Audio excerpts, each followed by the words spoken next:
Okeylah. Kalau kau dah bersedia, terimalah tumbukan hikmah daripada aku. Eleh. Berani dia telan aku. Memang nak cari pasal monster ni.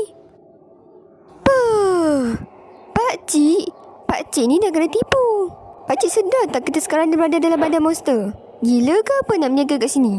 Dah, jomlah kita sama-sama cari jalan keluar dari sini, pakcik. Baiklah, pakcik. Saya jalan dulu. Ya. Tu pun jalan keluar aku. Betapa tu? Sila tekan untuk suara. Bye-bye, monster. Jangan sampaikan pula kaki main futsal, ya? Okey, bos. Masalah semua settle. Saya balik dulu, ya? Assalamualaikum. Woi, apa hal ni?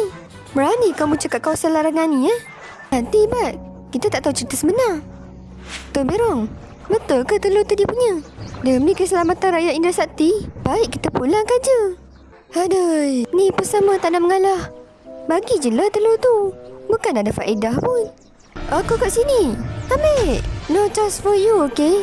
Kau serang kita orang tadi apa hal? Jom, Mat. Terima dia pula. Time out pula. Tadi beliau sangat nak menyerang. Mat. Mana tu Merong? Setakat api macam tu. Masuk sarkis je lah. Bawa sekali dia ke badut tu.